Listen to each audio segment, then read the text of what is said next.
గృహిణికి కాలిమెట్టెలు, నల్లపూసలు ఎందుకు? తాళిబొట్టుకి అర్థమేమిటి?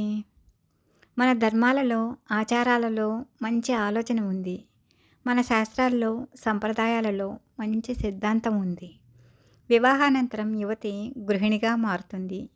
కుమారి స్థానం పోయి శ్రీమతి అవుతుంది. అర్ధాంగిగా రూపాంతరం చెందుతుంది. తనలోని సగభాగం భర్తకిచ్చి, భర్తలోని సగభాగం తాను పొందుతుంది. కుమారిగా తండ్రి ఇంట ఉన్నప్పుడు ఎవరితో మాట్లాడినా, ఎవరితో స్నేహం చేసినా చిన్నతనంగా చెల్లిపోతుంది. వివాహిత స్త్రీకి ఎన్నో అడ్డుకట్టలున్నాయి.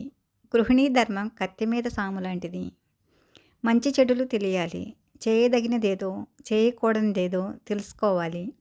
మాట నేర్పరితనంతో పాటు మంచితనం జత చేయాలి. పరపురుషుల విషయంలో ఎలా ప్రవర్తించాలో నేర్చుకోవాలి. తన ఇంటి గుట్టు తల్లిదండ్రులతో కూడా చెప్పకూడదు. పుట్టింటి వారిని అత్తింట పొగడకూడదు.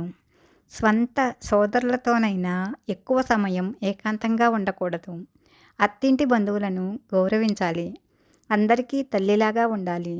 తలలోని నాలుకల అందరినీ ఆకట్టుకోవాలి. సహనం నేర్చుకోవాలి. శాంతమూర్తి కావాలి.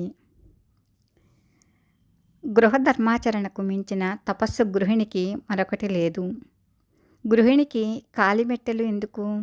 నల్లపూసలు, మంగళసూత్రం ఎందుకు ధరించాలంటే, పరపురుషులు తల వంచి చూసినా, తల ఎత్తి చూసినా ఆమె గృహిణి అని, మరొకరికి స్వంతమని, ఇంకొకరి అర్ధాంగిగా జీవిస్తున్నదని, ఆమెను కామదృష్టితో చూడకరాదని, హాస్యోక్తులు పలుకరాదని, అందరికీ ఆమె మాతృ సమానురాలని, గౌరవనీయ దృష్టితో ఆమెను చూడాలని, సోదరీభావంతో ఆమెతో మసలుకోవాలని, మానసికంగా కానీ, మాటపూర్వకంగా కానీ, క్రియాపూర్వకంగా కానీ ఆమెను మాతృభావంతో చూడాలని పూర్వీకులు గృహిణికి ఈ అలంకారాలు ఇచ్చారు. పరపురుషులు గృహిణిని కామదృష్టితో చూడకూడదని, చూడదలిచిన నల్లపూసలు, మంగళసూత్రం, కాలిమెట్టెలు కనిపించగానే వికారం తగ్గిపోతుందనే సంస్కార భావంతో పెద్దలు ఈ పద్ధతిని రూపొందించారు.